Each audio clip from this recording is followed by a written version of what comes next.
경향신문 구교영 기자 그리고 오마이뉴스 여당 출입하고 있는 박현광 기자 모셨습니다. 두 분 어서 오십시오. 네, 반갑습니다. 안녕하세요. 예, 반갑습니다. 우리 와. 고맙습니다. 우리 박 기자님은 저희 프로그램 첫 출연이세요. 아, 네. 불러주셔서 너무 고맙습니다. 네. 네. 저의 과거 친정. 네, 지금 국민의힘 출입하고 계시죠? 네, 지금 여당 출입하고 인사 한 말씀 부탁드릴게요. 아, 네. 저 오마이뉴스 박현광 기자라고 하고요. 대선 때부터 국민의힘 출입을 하고 있습니다. 그래서 대선 때는 윤석열 대통령 마크맨으로 활약을 했었고 네. 활약은 모르겠지만 아무튼 오늘 이렇게 기라성 같은 선배님들과 한 자리에 있는 것만으로도 좀 영광이고 그래서 떨려가지고 사실 밤에 잠을 잘 못 잤어요. 아, 왜 그러세요? 아, 그리고 그 취재 편의점이 네. 거의 그 유튜브 그 정치 시사 방송 씬에서 최고의 인기를 부하고 있어가지고 아, 그래요? 예, 제가 그 또 실감한 게 제 네. 친구가 네. 어제 그 썸네일 올라간 거 보고 너 여기 나오냐 연락이 왔더라고요. 아, 저희는 주로 가족과 지인들이 우리 저 구경 기자님도 엄마 친구가 논술하고 하는 엄마 친구가 네, 논술하고 방송 보고 하시는 깜짝 엄마 놀라가지고 친구가 네가 거기 왜 나오니 이래가지고 그렇죠. 친구와 지인들이 네. 자주 보는 방송 좋습니다. 어쨌든 그 저희가 두 분 모시고 함께할 수 있어서 너무 저도 영광이고. 제가 사전에 좀 말씀드리면 네. 사실 박형원 기자가 네. 예전에 특정 기사를 많이 썼어요. 그러니까 이름은 성함은 익히들 알고 있었는데 이야, 유명한 기자님이구나. 어떻게 생겼을까 궁금했는데 오. 이렇게 생겨서 불렀구나. 방송 비주얼인데 절 빼려고 지금 농간이야 이거 보니까. 예. 자주 불러주십시오.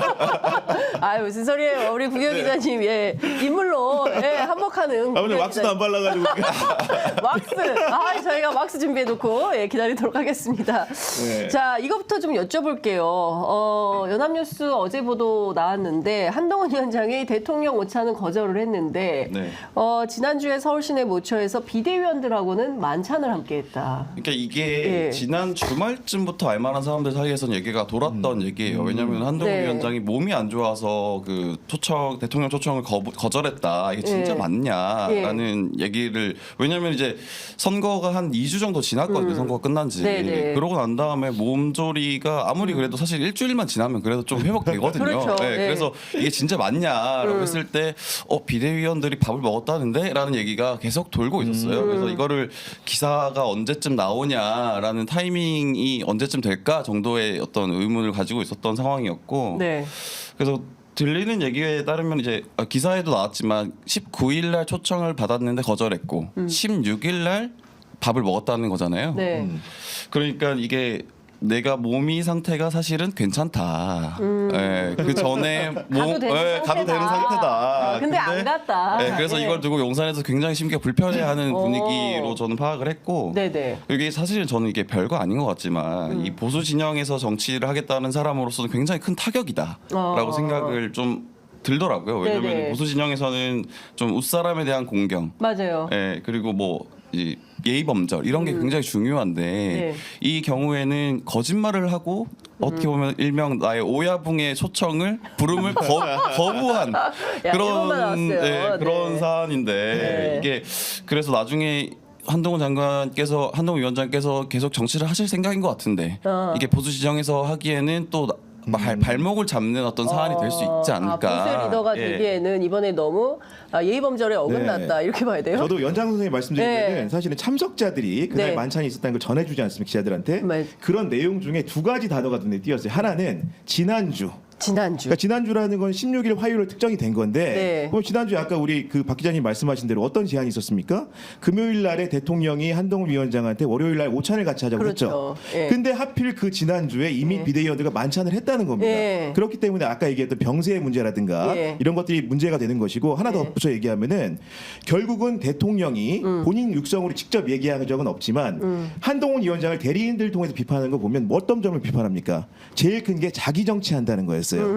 그런데 이번에 비대위원들하고 만찬을 끝나고 따로 했다. 네. 내가 부르면 안 온다. 그 얘기는 어떻게 해석이 됩니까? 또 자기 정치하는구나 얘가. 얘가. 그렇기 때문에 그런 범주 내에서 윤석열 대통령의 시각으로 보면 한동훈의 자기 정치로 독해될 여지가 있다. 지난주라는 표현이 네. 이렇게 좀 이해가 되고요. 어.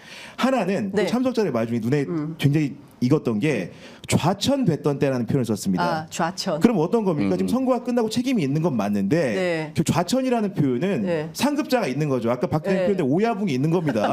오야붕이 꼬공을 죄송합니다. 버린 일본말 쓰면 상황. 안 되는데, 일본말 쓰면 안 돼. 일본말 순화해야 기술하고 되는데 있어요. 여기 예. 죽은가 가신이 있겠죠. 네. 근데 그 가신이 버림받았다는 느낌을 받았을 때 네. 결국 정치라는 장에서도 예. 검사 때 좌천됐을 때 내가 이렇게 버티고 시간을 잘 보냈다고 했다는 것은 예. 지금의 현상에 대한 한동훈 전 위원장의 예. 상황 인식을 여실히 보여주는 단어다. 그렇기 때문에 이 두 가지 단어 표현 지난주와 좌천됐을 좌천. 때를 기억하면 된다. 네. 이렇게 좀 말씀드립니다. 오, 네. 훌륭하십니다.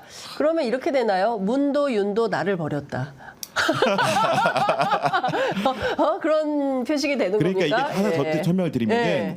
한동훈 전 위원장이 검사실 좌천됐던 때는 네. 살아있는 권력을 상대로 싸우다가 법무연수원 등등 예를 들면은 네. 한직으로 나간 거예요. 네. 그럼 이 좌천됐을 때 표현은 뭡니까? 네. 지금 살아있는 권력으로부터 좌천됐다는 얘기죠. 그렇기 때문에 네. 문윤 등치 효과도 있는 예. 것이고 예. 한동훈의 심기를 예. 정확히 읽을 수 있는 표현이다. 이렇게 좀 생각이 됩니다. 그러네요. 네. 그는 아직 주군의 위치에 오르지 못하고 있다. 오르고 싶다. 이런 것 같습니다. 댓글에 김은지 기자 어디 갔습니까? 김은지 기자 정무수석 가나요? 발표했습니다, 이미 지금. 네, 아니 선거 정무수석. 끝나고 시사인이 통 크게 휴가를 냈더라고요. 그래서 이번 주를 다 쉬기로 해가지고 방송 일체를 쉬는 것 네. 같아요. 그래서 시사인의 어떤 이런 통 큰 결정에 경의를 표하고 경향신문은 언제 휴가 갑니까? 저희 그 내부 논의가 있었는데 네, 10월쯤 어떠냐고. 이거 보시면은 좀 이렇게 시사인의 이번 주에 크게 나왔다. 선처를 좀 기다리는 거죠.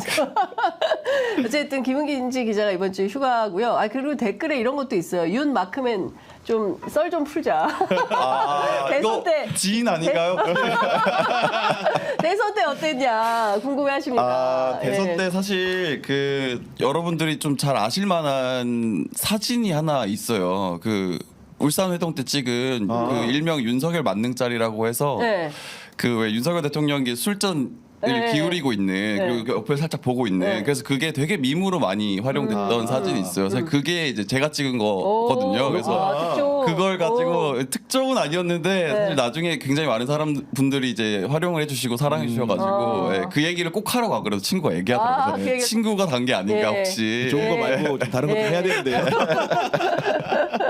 네. 자, 그 사진 좀 올려주시면 좋겠다라는 생각이 좀 듭니다. 하여간 사실 여러 가지 정말 반말을 저거구나. 맞아요. 저 사진이구나. 진짜 이게 네. 누구나 다 아는 네. 유쾌한 사진이네요. 네. 정치 시사 굉장히, 관심 있으신 분들은 익숙한 사진입니다. 많이 아시죠. 대통령은 안 좋아할 것 같아요. 그래서 저는 빨리 친구들이 아이폰으로 바꾸라고 했는데 아직 못 바꿨습니다. 갤럭시 쓰고 있습니다. 예, 언제 들어올지 몰라요. 빨리 바꾸시기 바랍니다. 네. 자, 이것 좀 여쭤볼게요. 한동훈 위원장 그래서 당권을 도전할 수 있겠습니까? 호시탐탐 좀 노리고 있다라는 얘기가 들리긴 해요, 사실. 근데 이게 그런 점을 좀 눈여겨봐야 될 것 같아요. 22대 국회에 들어섰을 때 국민의힘 최다선 의원이 주호영 의원이랑 조경태 의원이거든요. 네, 예. 조경태 의원의 경우에 제가 어제 인터뷰를 좀 했는데 조경태 의원은 공직선거 같은 경우에는 오픈 프라이머리를 도입해서 많은 당원의 민심이 아니라 네. 시민들의 민심도 좀 들어봐야 된다라고 하지만 이 전당대회 같은 경우에는 당원에 의한 어떤 당 대표를 뽑는 건데 당원 100%도 좀 가져가야 되는 거 아니냐 이런 목소리도 나와 하더라고요. 이런 얘기도 하시더라고요. 그러니까 이게 인터뷰로 했기 때문에 제가 실명을 말씀드리는 네. 건데 그러니까 왜 이 말씀을 좀 드리냐면 국민의힘 내부에서 이제 전당대회 룰 관련해 가지고 여러 좀 의견이 오가잖아요. 네네. 그래서 왜냐하면 젊은 피라고 불리는 좀 김재섭 당선인 분도 5대5 얘기를 또 하시기도 하고 7대3 네, 얘기도 네, 하시고 네. 그러니까 지금 전당대회에서 당원 100%로 뽑는 걸 좀 바꿔야 된다. 룰을 바꿔야 된다 이런 얘기가 계속 나오는데 근데 이건 진짜 필요한 것 같아요. 그러니까요. 그래서 근데 이제 조경태 의원 같은 경우에는 아니다 100%도 괜찮을 것 같다. 이렇게 말씀하시는 거고 왜냐면은 당원들도 민심에 그렇게 어긋나는 어떤 결과를 가져오지는 않을 거다. 네, 예. 그렇게 지혜롭지 않은 선택을 하지 않으실 거다. 네, 그렇게 얘기를 하시는 거 보면 그래서 이 얘기를 좀 하는 이유가 어쨌든 전대 룰이 굉장히 중요하다. 그래서 전대 룰에 따라서 당권 투자들의 행방이 많이 바뀔 수 있다. 그래서 한동훈 위원장 같은 경우에도 이 전대 룰이 어떻게 바뀌는지를 좀 주시하고 있는 거 아닌가. 예, 이렇게 좀 판단이 들고, 그리고 한동훈 위원장 같은 경우에는 100% 당원 이 되는 경우가 조금 더 유리한 상황인데, 당대표가 왜냐하면 지금 여론조사를 보면은 당원들은 한동훈 네. 위원장에 대한 지지가 네. 굉장히 네. 높기 때문에, 근데 사실은 이제 윤석열 대통령과 대립각을 세웠기 때문에 네. 그 당원들의 표심이 어떻게 작동할지는 좀 지켜봐야 되는 상황인 것 같습니다. 그렇구나. 저는 개인적으로 이제 한동훈 위원장이 네. 뭐 어떻게 밝히지 않았습니까? SNS를 통해서 뭔가 성찰할 시간을 갖겠다고 했기 때문에 네. 일단 본인도 전당대회 출마에 대해서는 여지는 두고 있지만 부정적이 아닌가 생각이 들고요. 네. 그게 두 가지 이유로 저는 전대 도전이 좀 어렵다고 생각을 하는데, 첫 번째로는 그 불안한 당내 입지를 꼽지 않을 수가 없어요. 왜냐면은 어쨌든 간에 지난 총선 어떻게 치렀습니까? 한동훈 위원장이 선대위원장 원톱으로 그렇습니다. 그 2조 심판론과 운동권 심판론을 전면에 내세워서 구도를 만들고 캠페인을 직접 했단 말이에요. 맞아요. 그렇기 때문에 그런 민심의 결과가 결국 103석이라는 작은 의석수로 나타났기 때문에 여하간 총선 패배의 책임에 자유로울 수 없다. 그렇기 때문에 더군다나 관리형 비대위 흐름이고 조기 전당대회 흐름으로 가는 국면에서는 그 책임을 딛고 일어서기가 쉽진 않을 것이다. 그럼 당내 입장인 게 어떻습니까? 지금 중진 의원들이 한동훈 위원장에 대해서 날선 네. 얘기들을 많이 하고 있거든요. 심지어는 맞습니다. 수도권에서 당선자 중에 어떤 네. 힘 있는 사람이라고 할 수 있는 윤상현. 의원조차도 예. 어제 보면은 한동훈 위원장의 캠페인에 대해 쓴소리를 했단 말입니다. 예. 그렇기 때문에 이런 불안한 당내 입지가 조기 전당대회 과정에서는 뭔가 대표를 우뚝 서는데 어려운 장애윤이 될 것이다라고 보고, 두 번째로는 결국은 한동훈은 아까 당원이라고 얘기하셨지만 여당을 지지하는 국민들한테도 굉장히 인기가 높기 때문에 이 사람을 차기 주자로 보는 건데, 지난주 갤럽 조사 어땠습니까? 그 차기 장래 그 지도자를 선출하는 그 네. 투표에서 여론조사에서 뒤에 있어요. 이재명 대표의 2위를 차지하긴 했지만 3월 첫 주에는 24%까지 갔었는데 지난주 조사에 15%로 9%포인트 하락합니다. 네. 그게 결국은 한동훈에 대한 기대와 열기가 여망이 조금 식고 있는 상황이다. 그렇기 때문에 쿨다운 될 때는 네. 조금 두고 보고 기다리는 것도 전략이다. 그렇기 때문에 이런 종합적 상황 판단을 했을 때 한동훈 위원장이 바로 전대에 도전하기 좀 어려워 보인다. 네. 이렇게 좀 해석을 합니다.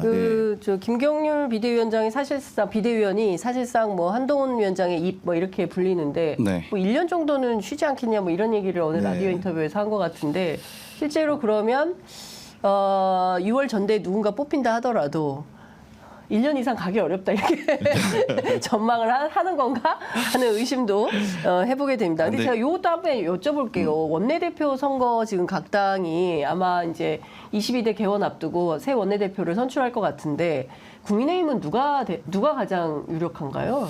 지금 아직까지 누가 가장 유력하다라고 말하기 좀 힘든 상황이긴 한데, 예, 이제 물망에 오르신 분들이 이철규 의원, 네? 이철규 의원이 또 다시 이제 그분이 또 재등장하고 나오고 있습니다. 있어요? 와. 왜냐면 이제 3선을 하셨기 때문에 또 예. 원내대표로 나올 수 있는 충분한 자격이 된다라고 예. 판단을 하는 것 같고, 예. 모르겠습니다. 그래서 이게 지금 그 권력 구조가 재편이 되고 있는 것 같은데, 여당 내에서도 이철규 의원 이름이 나오는 거 보면은 다시 대통령이 좀 그립을 가져가는 거 아닌가 이런 좀 생각도 들고, 뭐 김도읍 의원, 뭐 또 네. 윤상현 의원은 또 안 나오시는 것 같기도 하고, 예, 그래서 김도읍 의원 얘기도 나오고 김성원 의원 얘기도 좀 나오더라고요. 아, 수혜망원? 네, 수혜망원 하신. 야. 그분도 이제 3선이시기 때문에. 예, 예. 그러네요. 그래서 지금은 여당은 어떻게 될지는 아직까지는 좀 미지수다. 예. 네. 근데 구 기자님, 네. 이철규 의원이 되면 비서실장, 대통령 비서실장, 원내대표, 뭐 당대표 누가 될지 모르겠지만 다시 윤핵관 시절로 돌아가는 거 아닙니까? 이철규 원내대표 사실은 네. 언론에서도 좀 네. 비판적인 시선을 가질 수밖에 없는 것이 이분이 네. 강서 재보궐 선거 때도 네. 사무총장을 맡았다가 그러니까요. 그 참패 요인 중 하나로 지목됐던 분이거든요. 근데 맞습니다. 이 지난 총선 때도 인재영입위원장으로 화려하게 복귀해가지고 도대체 이게 누구 마음이냐, 맞아요. 용심이냐, 어심이냐, 아니면 누구 국민 마음이냐 정말 네. 모르겠다 이런 비판이 네. 있었는데 네. 이번 선거도 인재영입을 잘했다고 볼 수가 없는 게 결국 선거 결과로서 민주당한테 패배하는 결과를 낳지 않았습니까? 그렇기 때문에 호평을 받을 수 없는 환경인데 네. 결국 이철규 그 의원을 지금 원내대표로 추대하려는 움직임이 있다라는 것은 기본적으로 당정 관계가 네. 사실은 뭔가 개선이 필요하고 쓴소리를 하는 관계라는 지향들을 지지자들 상당수가 원함에도 불구하고 귀속적인 환경으로 가는 게 아닌가라는 우려를 낳고 있다. 네. 이렇게 좀 해석이 되고 네. 이에 비근해서 이제 민주당도 마찬가지죠. 네. 민주당도 보면 네. 지금 이제 여러 원내대표 후보 원래 있었어요. 맞아요. 다 출마 기자회견하는 줄 알았어 당일에. 네. 근데 네. 막상 가보면 다. 출마하겠습니다.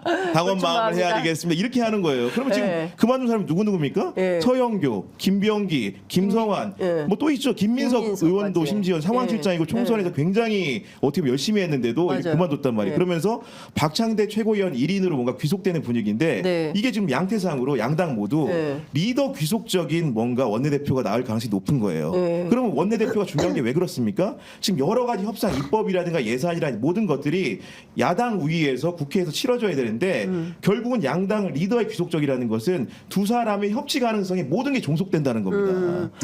도박 같다는 거죠 오히려 그러니까 더. 차라리 네. 그냥 영수회담만 하고 거기서 다 결정하는 게 낫겠다라는 생각이 좀 드네요. 그러니까 이 결국에는 이제 국민의힘 같은 경우에는 찐윤, 윤핵관 중심으로 재편이 되고 비서실장도 사실은 정진석 의원이 윤핵관 아닙니까? 그런 체제를 공고화하고 민주당도 그렇다고 한다면 돌고 돌아서 다시 또 윤석열 대통령과 이재명 대표 간의 어떤 그 그렇죠. 예, 갈등 구도로 양자구도로, 양자 예. 구도로 간다 이렇게 볼 수밖에 없을 것 같은데 네, 이제 여당 출입 기자로서 좀 작두를 탄다면 네. 이철기 의원은 쉽지 않을 거다 나오면 당선은 안 된다. 네. 왜냐면은 이게 원내대표 선거라는 게 언론 주목도와는 완전 다른 결과가 나오는 맞아요. 경우가 네. 정말 많거든요. 맞아요. 그래서 아마 의원들 사이에서도 이철기 의원께서 이번 그 총선 때 어떤 뒷작업을 많이 했다라는 좀 의심을 하고 있는 분들도 꽤 있더라고요. 그래서 그런 여론이 좀 좋지 않다라고 좀 판단이 되고 저는 개인적으로는 김태호 의원이 김태호 의원이. 좀 가능성 있지 않을까라는 아. 생각을 좀 해봅니다. 왜냐하면 김태호 의원이 개인적인 카리스마도 좀 있으신 분이고 네, 네. 이번에 또 살아 돌아오셨잖아요. 네, 험지를 가셔서 좀 주목도가 높은 지역구였잖아요. 네, 네, 네. 혹시 그래서 좀 가능하지 않을까? 출마한대요. 네, 그 원내대표. 지금 물망이 오르고 있습니다. 네, 김태호 의원. 네. 예, 그렇구나. 그러니까 저도 사실은 원내대표 선거는 반장 선거이기 때문에 네. 뭐 이렇게 찬반 투표 아닌 다음에야 만약에 이제 선수들이 나오면 누가 될지는 끝까지 뚜껑 열어봐야 안다. 근데 김태호 의원이 몇 선이죠, 근데? 지금 지금 삼선. 삼선인가? 네. 아, 그러면 뭐 사실은 후보군이네요. 저는 네. 워낙 정치 오래 하셔가지고 그러니까. 아, 이분이 삼선밖에 몇 안 선인가 좀 됐어요? 헷갈렸는데 지금 내가 국회의장 후보 아니야? 도지사도 하고 네, 국회의원 네, 그렇구나. 맞습니다. 양수도 하고 해서 국민의힘 내에서는 네. 굉장히 총리급으로 꼽히는 그러니까. 분이시기 맞아요. 때문에. 네, 네. 그러니까 저도 2016년에 취재한 것 같은데 지금 아직 아직도 삼선인가? 네. 예, 그래서 네. 의아했습니다. 자, 이것 좀 여쭤보겠습니다. 지금 보면 그 수도권 낙선 후보들이 이 야당 심판, 운동권 심판, 2조 심판론 이거 잘못된 전략이었다. 이제 이런 비판을 굉장히 많이 하고 있고 이건 뭡니까? 보수 전통 지지층이 1년에 30만 명씩 돌아가요. 이런 얘기. 예. 그리고 우리는 무능한 조폭이다. 이런 표현까지 쓴 게 사실인가요? 그러니까 이게 지금 보수 전통 지지층 1년에 30만씩 돌아간다. 이게 사실 어떻게 보면은 팩트를 얘기하시는 거기도 하거든요. 그러니까 왜냐면은 고령 사회 속에서. 네, 고령층이 많이 돌아가시니까 자연스럽게 네. 그러니까 이게 저는 좀 다른 관점에서 얘기하고 싶은 게 국민의힘 내부에서는 굉장히 난감해하는 분위기예요. 왜냐면은 이 사실을 그대로 직시하는 것을 넘어서서 왜냐면은 다 같은 진단을 하고 있어요. 일단 그 전통 지지층이 사라지고 있다.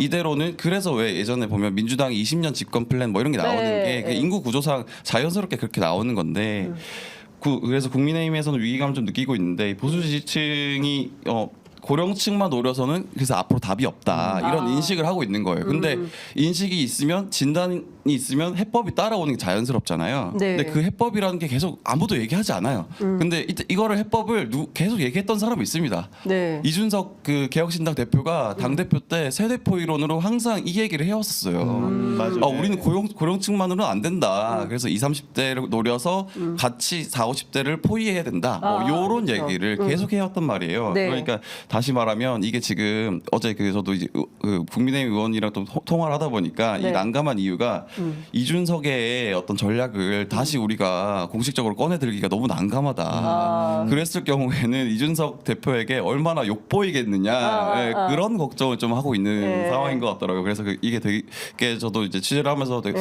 재밌는 포인트다라는 이준석이 생각이 옳았다. 들었고. 이거는 인정할 수가 없는 거고. 그건 할 수 없는 거죠, 그리고 지금. 이준석한테 예. 같이 하자 이런 말도 못 하는 거고. 그렇죠.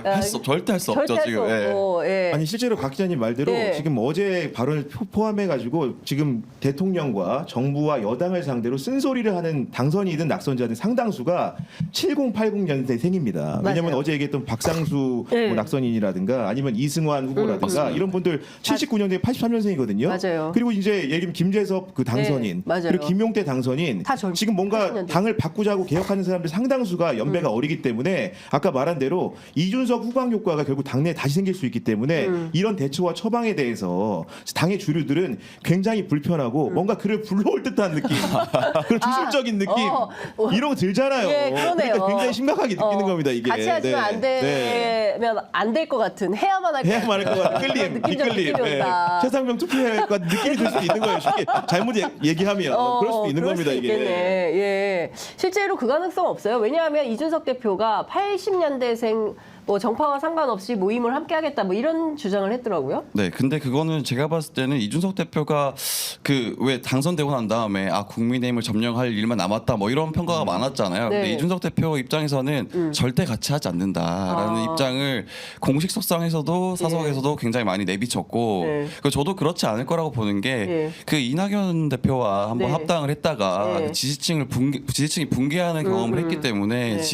지금에 와서 다시 국민의힘으로 돌아가는 건 쉽지 않을 거다. 그러면 이준석 대표 중심으로 세 판 짜기가 이루어질까요? 그렇게 저도 생각을 합니다. 그래서 그 초석을 딱 닫기 위해서 그 80년대 모임을 하는 거 아닌가 저도 그렇게 좀 보고 있고. 네. 그러니까 이런 부분을 추동하는 부분이 뭐냐면은 네. 지금 당의 그 참패 원인을 두고 다양한 해석이 오가는데 네, 네. 사실은 참패를 했으면은 난상 토론, 네. 난장판이 벌어져야 맞아요. 맞는 거거든요. 예, 근데 예. 무슨 얘기만 하면 왜 우리 가지고 10이야 이런 반응이 나면 대표적으로 아니, 모임도 같이 안 지금 이게 했다면서요. 우리가 지정학적으로 지도를 갈라서 투표를 네. 해보니까 빨간색, 파란색 해보니까 맞아요. 실제로 동서로 갈렸잖아요. 맞습니다. 그리고 동의 상당수는 사실 영남 그 후보들이 당선된 게 맞고 그렇게 되면 떨어진 수도권 후보들 입장에서는 당의 전략과 전술을 비판하면서 우리가 도로 영남당 될 수 있다, 포위될 수 있다라는 지적을 할 수 있는 거잖아요. 네. 그러면 어떻게 합니까? 대구시장 진행 권영진 당선인 같은 분들이 발끈하는 거예요. 왜 표 찍을 때는 대구 와서 달라고 하고 니네들은 결과만 나오면 이렇게 하냐, 네. 모욕적이다 이렇게 하는데 그런 얘기들을 수용하고 토론해야 되는데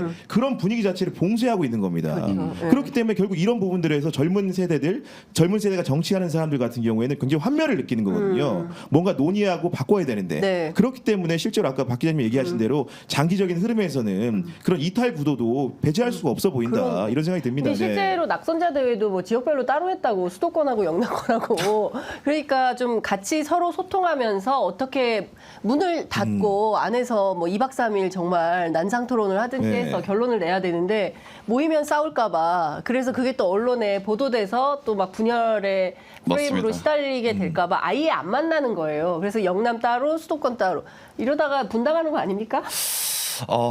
그거는 굉장히 조심스럽긴 한데 네. 사실은 이제 저는 주요 포인트로 보고 있는 게 김건희 여사 특검법, 그 최상병 특검법 관련해서 네. 어떻게 나뉘느냐가 또 그 여당 내의 분열의 조짐 씨앗이 될 수 있다.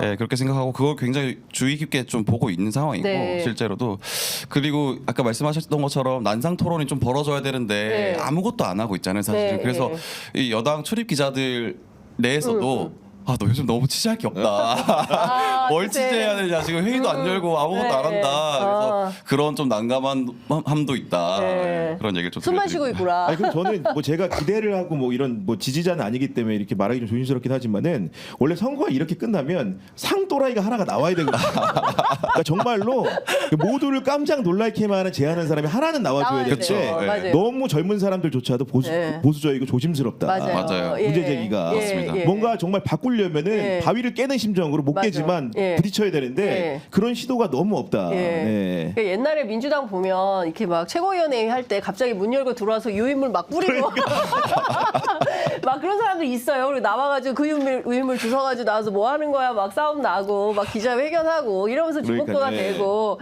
뭐 형이 나한테 이럴 수 있어 이런 게 좀 있어야 됩니다. 그래야지 조금 이게 변화 발전하는 네. 모습이 있는데 지금은 굉장히 조심하고 혹여라도 정권의 또 윤석열 대통령에게 누가 될까봐 이제 조심하는데 아니 예컨대 김건희 특검법 같은 거 하면 그 국민의힘 내부의 젊은 그 당선인들이 어떻게 할 것 같아요?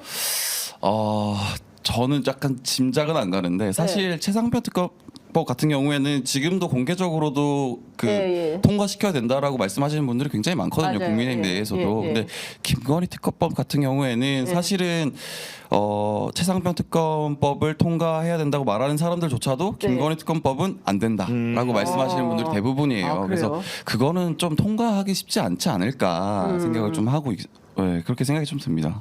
근데 이거 해야 되는 거 아니에요? 이렇게 의혹이 많은데?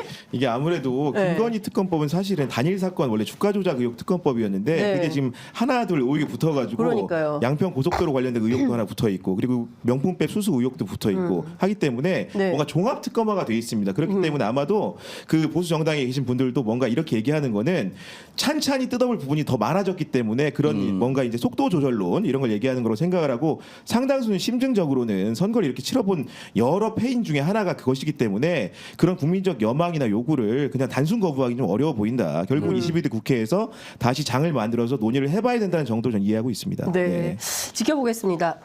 조정훈 마포갑 당선인이 백서를 써야 된다. 네. 그 총선 백서 TF 이걸 만들어가지고 본인이 직접 백서를 쓰겠다. 근데 오늘 아침 이제 시선집중 출연해서 왜 이 백서를 써야 되겠다고 생각했냐 그랬더니 지지 않기 위해서 백서를 써야 된다 이렇게 얘기를 하더라고요. 근데 이분은 더불어시민당을 통해서 국회의원이 된 분인데 국민의힘으로 건너가서 지지 않기 위해서 백서까지 쓸 결심을 하는데 어떻게 봐야 돼요? 이 백서는 제대로 되겠습니까? 이게 백서가 제대로 되고 안 되고가 이게 사실 되게 중요한 지점이라고 좀 보여지긴 해요. 왜냐하면 이거 되게 무용한 거 아니냐, 써봤자 뭐 하느냐라고 생각할 수도 있겠지만 이 왜냐하면 어제 한 의원님이랑 또 통화를 했는데 백서 네. 만드는 게 그 당의 나중에 방향을 좀 결정할 거다. 아까 말씀하셨던 그 분열의 조직 그 씨앗이 될 수도 있다. 네. 그렇게 말도 하더라고요. 왜냐하면은 어떤 맥락에서 나온 얘기냐면 이게 총선 패배 원인이 무엇이냐를 두고 국민의힘 내부에서도 좀 설왕설래, 그러니까 이견이 있는 거잖아요. 네. 그러니까 크게 봤을 때 윤석열 대통령의 책임이 더 크냐, 아니면 한동훈 위원장의 책임이 더 크냐, 뭐 요렇게 좀 나뉘는 것 같고 세부적으로 봤을 때는 그 양쪽 다 문제는 있었는데 어느 쪽에 좀 더 문제가 있었냐, 그러니까 이조 심판론 틀린 거 아니냐, 혹은 대통령 국정 기조 그 좀 잘못된 거 아니냐, 뭐 요런 이제 그 의견이 많잖아요. 네네. 근데 이게 어느 쪽에 더 무게가 실리느냐에 따라서 그 권력 관계가 재편될 거다. 예, 그런 얘기를 하더라고요. 그래서 이게 그 백서를 만드는 동안에 네. 굉장히 많은 물밑 작업이 들어갈 거고 알력 싸움이 있을 거다. 네. 그렇게 좀 보더라고요. 네. 근데 이게 그 조정은 그 총선 백서 TF 위원장인가요? 이분이 이제 그 어제 언론 인터뷰를 했어요. 네. 언론 인터뷰에서 뭐라고 밝혔냐면은 이걸 맞자마자 여러 사람한테 문자가 왔다는 겁니다. 윤석열 그쵸. 책임이다. 네. 한동훈 책임이다. 아니야 너의 책임이다. 이런 얘기가 왔다는 거예요. 근데 이 얘기는 뭐냐면은 네. 이게 결국은 이 말들이 앞으로 어떤 백서를 만들어야 되는지를 알려주는 가늠자라고 봅니다. 뭐냐면 백화점식으로 망라해서 그냥 페인을 1, 2, 3, 4로 쓰면 안 되는 거예요. 네. 정확하게 비율을 상계해서 누구 책임이 컸는지를 명백히 가려주지 않으면 네. 고만고만한 백서, 당에 자극을 못 주는 백서, 당을 바꾸지 못하는 백서가 될 게 뻔하다는 얘기거든요. 네. 그렇기 때문에 조정훈 위원장은 지금이라도 당을 바꾸고 싶고 보수를 혁신하고 싶다면은 정확한 페인에 대한 양태적 판단과 순위 판단은 적어도 해줘야 된다. 네. 이런 생각이 좀 듭니다. 예, 네. 근데 조정훈 위원장은 사실 한동훈 위원장하고 궤를 좀 같이 하는 정치인이라고 봐야 되는 거 그쵸. 아닌가요? 예, 맞습니다. 그러면 윤 대통령 책임론 쓰지 않을까요?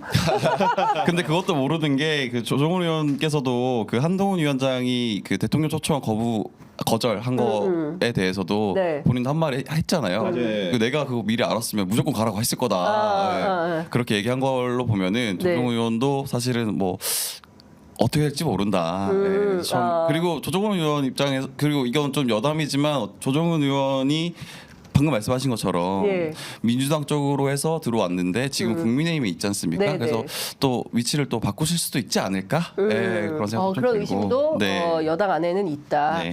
자, 그 영수회담 좀 여쭤볼게요. 지금 사실은 이번 주에 원래 예정된 영수회담이 사실상 이번 주는 물 건너가는 걸로 보이고 의제도 지금 뭐 논의가 일단 다 열어놓고 시작을 한다고는 하는데 이 되겠냐라는 걱정이 좀 나오는 것 같습니다. 영수회담은 좀 어떻게 될 걸로 전망하세요, 기자들은? 일단 뭐 이 구대 기자부터 할까요? 그 네. 일단은 어제 이제 의제에 관련된 여러 보도들이 있었는데 대충 이제 뭐 취재 결과 보면 네. 1+1 정도를 그 민주당이 제안을 한 것 같아요. 1+1. 첫 번째로는 대통령이 직접 사과해라. 네. 그리고 최상병 특검법 수용해라. 네. 그리고 거부권 행사를 자제해라. 네. +1 이제 민생 지원금 25만 원 네. 지급해라. 요 정도인 것 같은데 네. 그 얘기를 아마 대통령실 대체로 어제 듣는 분위기였다고 네. 합니다. 네. 뭔가 의제된 얘기 없이. 그리고선 다음 날짜를 아직 못 잡은 상황이거든요. 그렇기 때문에 이 상태들을 보면 지금 들어보셔서 알겠지만 어느 하나 대통령실이 선뜻 수용하기 어려운 의제들인 것 같아요. 그렇기 네. 때문에 뭔가 산 넘어 산이 아닌가라는 생각이 좀 들고 이런 상황에서 대통령실이 어제 이제 어떤 논의를 했냐고 한 데에 대해서 공지를 한 게 또 재밌어요. 저 네. 읽어보면 네. 언론 공지에서 의제와 관련해 시급한 민생 문제를 해결할 정책과 그리고 중요한 국정 현안을 폭넓게 논의하기로 했던데 이거 잘 독해를 해부학적으로 해보면 네. 시급한 민생 문제는 해결할 정책을 하겠다는 거예요. 정책. 그러니까 쉽게 네. 얘기하면 그 25만이 될 수도 있고 그게 뭐 선별일 수도 있고 보편일 수도 있고 뭐 다양하게 네, 그리고 네. 민생 토론회를 통해서 여러 차례 밝힌 대통령의 그런 안건들이 있기 때문에 네. 그건 정책이 있고 예. 집행하겠다는 의지가 엿보입니다. 근데 뒤에 국정 현안에 대해서는 폭넓게 논의한다. 아니 물론 제가 좀 네. 독해한 걸 수도 있지만은 네. 그 폭넓게 논의한다 쓰면은 이 문제는 네. 당장 결론을 낼 수 있을까라는 네. 의문이 든다는 거죠. 그렇죠. 그리고 폭넓다는 것 자체가 의제를 제한하지 않고 더 많이 얘기하겠다는 건데 그렇게 되면 섞이면 그 안에서 우선순위를 정해야 되는데 그게 또 힘들어지는 겁니다. 그렇죠. 예. 그렇기 때문에 특히나 대통령이 수용 가능성이 낮은 예. 특검 문제라든가 이런 정치 현안들에 대해 가지고 잘 될 수 있을까? 솔직히 말하면 잘 되길 바라는 국민의 입장이지만 쉽지 않아 보인다 이게 의제 선정부터. 듣기만 네. 하겠다 이런 걸 네. 수도 있겠어요. 네. 저도 근데 선배가 말씀하신 네. 것처럼 그 대목을 보고 난 다음에 어떻게 들렸냐면 일단 말해봐 말은 해봐 일단 들어는 볼게 네. 이렇게 들렸거든요. 네. 그렇게 시작하는 대화는 사실 끝이 네. 나지 않는 네. 거가 대부분이기 때문에 네. 저도 좀 그렇게 들렸고 사실 근데 이게 대통령실 입장 이게 용산 쪽 얘기를 좀 들어보면은 용산 쪽에서는 그 영수회담을 마다할 이유는 없다. 왜냐면은 그 용산 쪽에서는 어떻게 민주당의 요구를 어떻게 바라보냐면 이거 어차피 실무적으로도 이거 받아들일 수 없는 거다. 그리고 예를 들어서 추경 13조 같은 경우에는 지금 거시지표가 잘 관리되고 있는 상황에서 네. 국가재정법상으로도 추경에 근거가 없다. 네. 그렇기 때문에 민주당의 요구에 허구성을 드러낼 수밖에 없다. 영수회담은 이제 그런 식으로 바라보는 거예요. 그러니까 영수회담을 했을 때 누가 더 이득이냐 봤을 때 오히려 대통령에게 더 이득이다. 왜냐하면은 민의에 따라서 원래 하지 않던 야당 대표를 만나기도 했고 일단 쑥으리고 들어가는 어떤 분위기가로 인식을 좀 시킬 수 있는 거잖아요, 국민들께. 네. 이제 그런 면에서 이 영수회담에 대해 의제가 어떤 결론이 나지 않더라도 그 영수회담 했다는 것 자체만으로도 대통령에게는 좀 유리한 면이 있다. 그래서 피할 이유가 없다. 그래서 지지율이 지금 20% 초반대인데 영수회담을 하고 나면 30%대까지 오를 것 같다라는 좀 생각을 하고 계신 것 같더라고요. 네. 그 가능성이 높을 것 같아요. 왜냐하면 던져진 의제에 대해서 뭐 수용 여부에 따라서 좀 달라질 수도 있겠지만 이재명 대표가 제안한 것을 전폭적으로 수용한다. 이러면 저는 지지율 많이 올라갈 것 같아요. 근데 그게 아니라 차 떼고 포 떼고 뭐만 한다고 하면 또 사람들이 판단해서 또 지지율이 어떻게 될지 모르겠는데 하여튼 위기감에서 시작한 것은 맞는 것 같다. 근데 듣기만 하고 내 맘대로. 그리고 그 이렇게 얘기도 보면, 하시더라고요. 네. 전향적으로 최상병 특검법 같은 경우에는 수용할 수 있다. 용산에서. 예, 왜냐면 네. 이게 그 언론을 통해서 지금 사안이 거의 네. 피의 사실 공표 수준으로 계속 실시간으로 전달되고 있잖아요. 네. 그런 상황이기도 하고 6개월 동안 공수처에서 계속 들여다보고 있는데 그 핵심 피의자라고 하는 이종섭 전 장관 같은 경우에도 아직 소환 조사도 못 하고 있는 상황이다. 네. 그렇기 때문에 지금 이거 아무것도 없다. 그리고 그 이제 논리적으로만 봐도 해병대 수사단이 수사권이 없기 때문에 네. 이 수사 개입이라는 거 요건 자체가 성립하기 힘들다.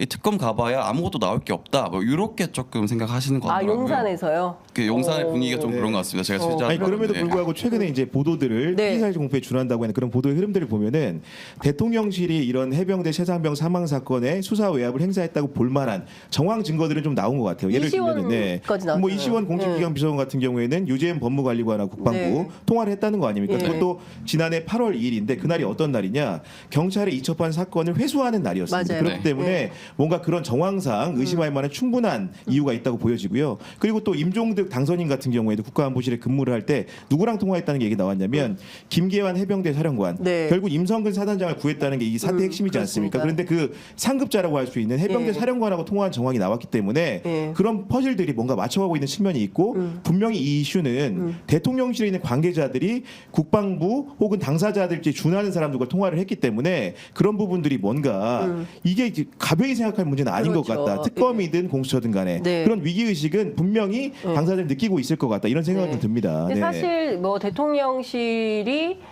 실제로 이 사건을 다 그 수사를 하면 결국 책임질 게 없을 거다라고 하는 거는 경우에 따라서 굉장히 나이브한 생각일 수 그렇죠. 있겠다. 왜냐하면 핵심은 VIP 경로설이거든요. 그러니까 왜 이 뭐 임종득 그다음에 이시원 뭐 이런 사람들이 왜 이렇게 분주하게 7월 31일 이후에 8월 2일 사건 기록을 회수하고 이첩 보류 명령이 되고 그럼에도 불구하고 이첩이 강행되고 이 과정에서 왜 이렇게 분주하게 움직였냐. 왜?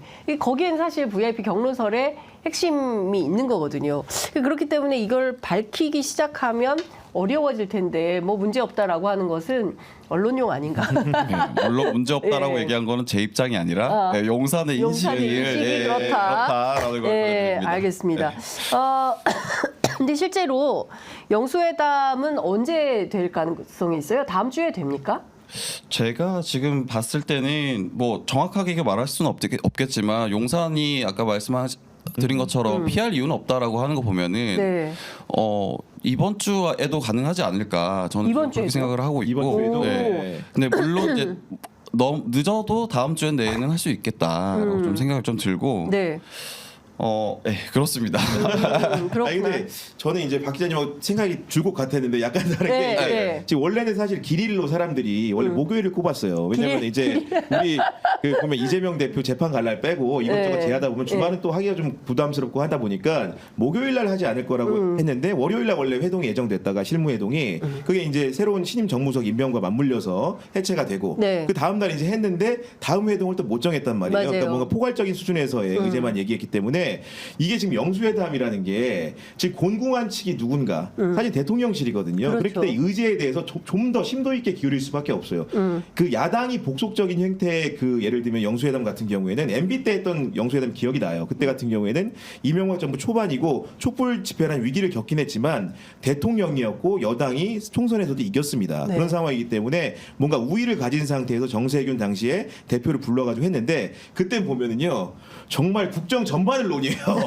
근데 얘는 굉장히 포괄적인 형태, 세부적인 내용이 거의 없고 나중에도 보면은 이행 같은 것들도 떠올리기 어려운 수준의 그런 추상적인 얘기를 했는데 지금은 그런 회동이 되게 어려운 정치적인 여건이거든요. 왜냐하면은 네. 선거에서 여당이 참패를 했고 대통령의 지지율은 바닥입니다. 그렇기 때문에 야당 우위 입장에서 지금 회담이 여당의 요청, 대통령실의 요청으로 치러진 거기 때문에 그 내용은 좀 더 디테일할 요구가 나올 수밖에 없고 그런 부분들에 대해서 대통령이 어디까지 수용할 것이냐가 굉장히 경론을 내부적으로 불러일으킬 것이다. 그렇기 때문에 빠르게 이번 주는 좀 개인적으로 어렵다고 보고 다음 주는 좀 가능할 수도 있다고 보지만 네. 다음 주를 넘길 수도 있다고 보여집니다. 아, 네. 다음 주를 넘길 개인적으로는 의제가 워낙 이제 그 굉장히 야, 첨예하기 때문에 다음 주를 넘겨서 가면 너무 흐지부지 되는 거 아닌가요? 네. 오히려 더 이게 사전 준비가 길어지면 본회담이 상당히 그러니까요. 예, 어려워질 수도 있는데 여하튼 만남을 정례화한다거나 뭐 이런 얘기는 없는 거네요. 그렇죠? 일단 대국민 사과, 최상병 특검, 거부권 자제.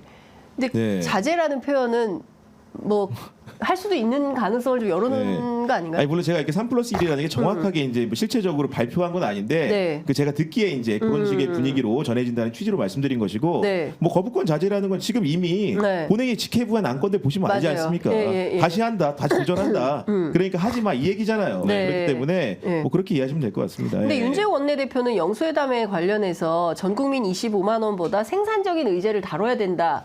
뭘 하자는 겁니까? 어떤 생산적인 의제를 다루자는 걸까요? 걸까요? 민생, 물가 이런 얘기 물가 관리. 하는 거 예, 아니겠습니까? 예, 예. 네, 지금 여당의 패배 요인을 꼽을 때 사실 물가를 가장 많이 말씀하시거든요. 그러니까 네. 국민의힘 내에서 왜냐하면 다른 요인을 얘기하기도 조금 애매하기도 하고 그리고 네. 물가가 그 영향을 많이 끼친 것도 사실이고 그렇기 때문에 아마 물가 얘기를 좀 하자. 물가를 어떻게 잡을 것이냐. 근데 그렇게 바꿔 얘기하자면 추경 안 된다. 왜냐하면 추경하면 물가 오른다. 네. 뭐 그런 얘기를 하는 것이라고 네. 저는 좀 이해를 했습니다. 예, 대통령 천조 얘기했는데 13조 가지고 물가 올라서 못한다 이러면은 좀 납득하기는 어려울 것 같은데. 근데 개인적으로는 의제가 이제 이재명 대표가 수권 정당으로서 면모를 보이기 위해서 선거 기간에도 네. 25만 원 민생 지원금을 주장을 했고 실제로 사후에도 여당 일부에서도 네. 그만큼 구체적인 지원책을 우리가 내놓지 못한 게 패인이다 이런 분석도 있는데 맞아요. 적어도 전 영수회담에서는 사실 민생 문제에 대한 주도권은 정확하게 국정 운영에 책임이 있는 정부 여당한테 있는 겁니다. 맞습니다. 이 문제를 자기 네. 의견을 관철하기 위해서 심혈을 기울인 건 좋은데 네. 자칫 이 문제에 빠지게 되면은 다른 문제를 처리 못하는 함정에 빠질 수가 있어요. 야당은 네. 야당답게 해야 되거든요. 네. 야당은 결국 정부를 견제하고 비판하는 게 1번 순위입니다. 그렇기 때문에 민생 문제에 협조하면 되는 거고 나머지 비판과 견제할 부분에 있어서 좀 더 또렷한 목소리를 유지하는 게 이번 영수회담에서는 더 중요하다. 이렇게 생각합니다. 네. 네, 그 대통령이 총선 낙선자들 면담을 한다고 하는데 그게 오늘로 잡혔나 봐요.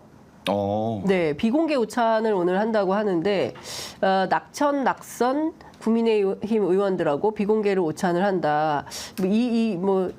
예컨대 좀 늦은 감 있는 거 아닌가요? 원래 이제 선거 끝나면 바로 좀 불러다가 밥도 먹이면서 네. 다시 잘해보자 이렇게 고생했다. 해야 되는데 그게 아니라 이제 일의 선호가 좀 있는데 일단은 이재명 대표하고 먼저 급하니까 영수회담하고 그다음에 한동훈 위원장한테 오찬 제안하고 네. 그다음에 이제 낙선자들이 삼순입니다.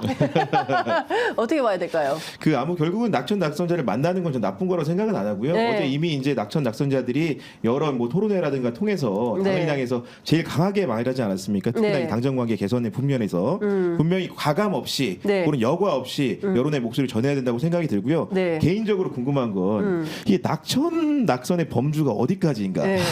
장해찬도 그러네. 초청 받았나?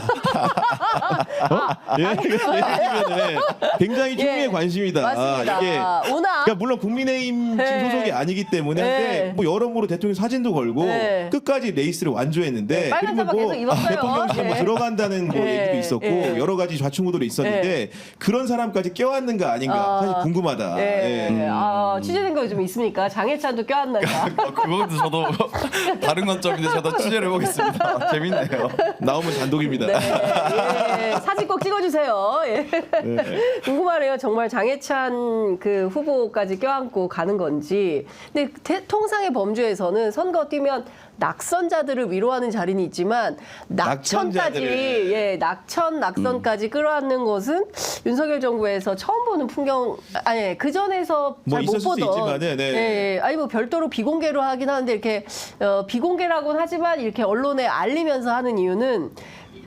껴있을 가능성이 높아 보이는. 네. 저는 그런 생각이 좀. 근데 이게 좀 다른 얘기인데 네. 그 윤석열 대통령이 왜 낙선자를 좀 늦게 만나냐라고 네. 하긴 했는데 그래서 너무 안 챙기는 거 아니냐라고 했는데 오히려 네. 저는 제가 취재했을 때는 너무 많이 챙겼다. 네. 왜냐면은 이게 전부 다 챙긴 건 아니지만 네. 일부 낙천하신 분들 대통령실에서 나와서 후보로 등록해서 도전을 했다가 낙천했거나 낙선했던 분들 네. 다시 대통령실로 돌아가신 분들도 계시거든요. 네? 네, 그래서 그래요? 그런 부분에 봤을 때는 네. 이게 또 안 챙긴 건 아닌 것 같다. 아니 오히려 너무 선거 챙긴 거 뛰고 아니냐. 네. 낙천된 사람을 다시 대통령실로 맞습니다. 불러갔다는 네. 거예요? 네.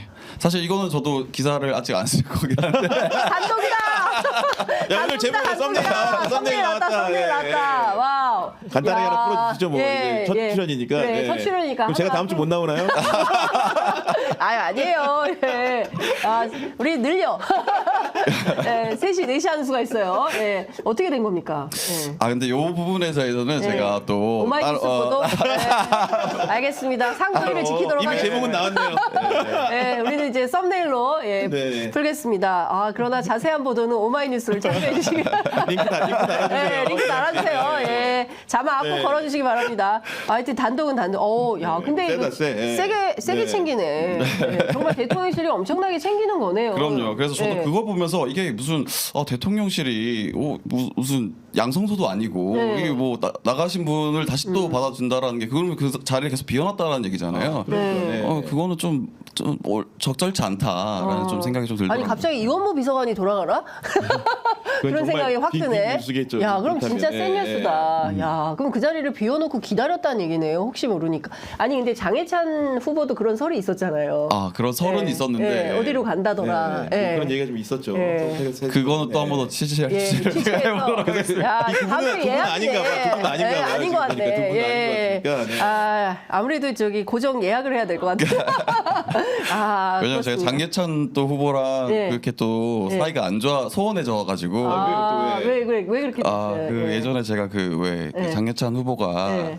그 소설을 썼는데 거기에 좀 외설적인 부분이 있었다. 네. 그거 그 단독했구나. 여자 아이돌의 얘기도 나오고. 그거 단독했구나. 네, 그걸 제가 썼어가지고 네. 그 뒤로 이제 차단을 하시더라고요. 그래서 그렇구나. 외설적인 기자다. 아니 근데 기자를 차단하다니 야 쉽지 않은 정치인인데 쉽지 않습니다. 예, 어렵다. 이 차단까지 당하면서 취재해야 되는 이 슬픈 현실을 여러분들께서 함께해 주시면 좋을 것 같다라는 생각이 좀 듭니다. 저 이것도 좀 여쭤볼게요. 대통령실 그동안 못 보던 건데 이관섭 비서실장이 이임식 하는데 직원들이 나와가지고 변진섭 씨의 우리의 사랑이 필요한 거죠. 합창하고 또 이관섭 실장이 평소 좋아하던 마이웨이 뭐 이걸 또 틀어주고 왜 함께 하필 또 노래 마이웨이? 근데 그게 이제 인생을 마감하면서 자기가 돌아온 길에 대해서 뭔가 이제 의미 부여를 하는 거기 그러니까요. 때문에. 네, 근데 그 함께 불렀다는 건데요. 그리고 윤 대통령이 직접 나와서 차량까지 이렇게 마중하고 끝까지 갔다. 끝까지 예, 갔다. 그게 잘 뭐 보여요. 이런 예. 뭐 사진도 굉장히 많이 나와 있는데 노래 부르고 이거 어떻게 봐야 됩니까? 근데 이관섭 실장 같은 경우에는 실제로 그 실무진들 사이에서 굉장히 덕망이 높다. 네, 실제로 왜냐하면 정말 똑똑하고 네. 그리고 아랫 사람들 그러니까 같이 일하시는 분들에게 굉장히 잘해준다, 나이스하다. 실제로 그런 평가를 받았고 이제 이런 자리도 그런 그 실질적인 마음에서 나온 거 아닌가라는 좀 생각이 좀 들기도 합니다. 왜냐면은 굉장히 저는 좋은 평가만 들었던 것 같아요. 이관섭 실장에 대해서. 그래요? 네. 네. 근데 뭐 중앙일보 보도에 따르면 윤석열 대통령과 직원들은 떠나는 이 비서실장을 청사 밖 차량까지 그러니까요. 배웅을 했다. 직접 차의 문을 열어주고 닫아주며 떠나는 모습을 그게 바라보았다. 대통령실 자료예요. 네, 그 자료의 일부입니다. 그게 정말 묘사도 잘했어요. 돼 있는데 저는 이제 결국은 이게 좀 한풀 벗겨 생각하면은 우리 윤석열 대통령이 국정기조를 바꿀 생각이 없는 것으로 보인다. 왜냐하면 그 이례적으로 이관섭 전 비서실장의 퇴임 인사를 소개를 했는데 거기 어떤 얘기가 나오냐면 우리가 추진했던 여러 개혁 과제들은 차질 없이 추진될 것으로 믿는다면서 그 소통과 상생의 정치로 긴 호흡을 가지고 간다면 풀지 못할 문제가 없다고 생각하다. 이거 들으니까 뭐 생각나는 거 없습니까? 우리 윤석열 대통령 국무회의 모두 발언 걔를 같이 하는 거거든요. 그러니까 우리가 큰 틀에서 추진했던 개혁 과제들은 크게 잘못된 게 없다. 남은 비서진들은 믿고 추진하라 이런 얘기거든요. 그렇기 때문에 선거 이후의 상황 인식 같은 것도 적나라하게 이런 뭔가 어떻게 보면 성대하다고 표현하긴 그렇지만 직원들이 많이 모이는 퇴임을 열어주면서 보여주려고 했던 게 아닌가 이런 생각이 듭니다. 어쨌든 좀 그동안은 없었던 일이잖아요. 실제로 이관섭 실장만 특별한 대접을 받는 거 아니에요? 그 실제로 근데 내부에서도 그런 인식이 좀 있는 것 같더라고요. 이관섭 실장이 모든 걸 다 뒤집어 쓰고 떠난다. 그러니까 본인이 잘못한 건 없는데.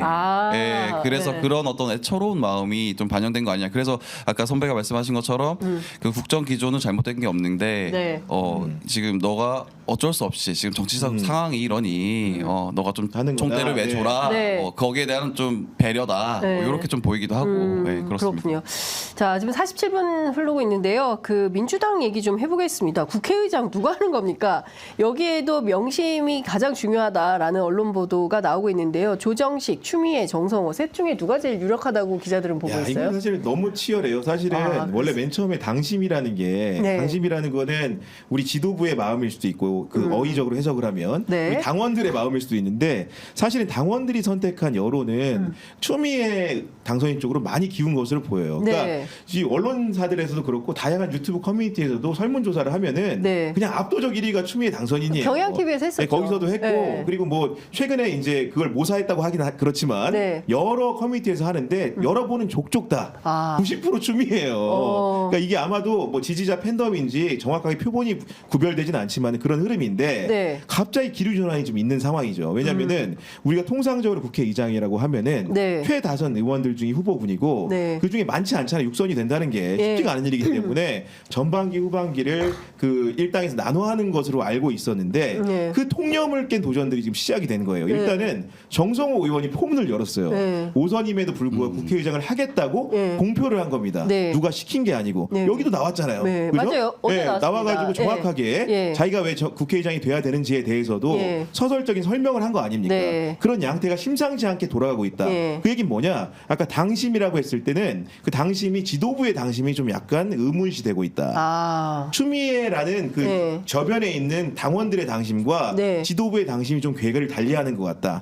과연 지도부의 당심이 저류에 있는 우리 당원들의 당심을 설득할 수 있을 것인가? 얼마나 합리적으로. 네. 그러니까 추미애 당선인도 지금 보면 갑자기 방송도 많이 나오시잖아요. 네, 예, 예. 원래는 모든 방송에 대해서 약간 좀 자제하는 분위기였다가 네, 네. 갑자기 오니까 여기도 나오고 여기 물고 나옵니다. 예, 그러니까 오늘도 또 라디오 나옵니다. 그게 출연하셨어요. 뭐냐면은 그 기류 변화를 읽었다는 거거든요. 원래 될 사람은 가만히 있습니다. 맞아요. 근데 그런 뭔가 거 지금 이상 징후를 읽었다는 거거든요. 근데 그렇기 사실 때문에 국회의장을 그냥 뭐 이렇게 찬반 투표하거나 두 분 정도 나와서 당내에서 정리하거나 이런 건데 이번에는 경선하고 결선 투표까지 한다는 거잖아요. 룰을 50% 바꿨죠. 예. 넘어야 된다.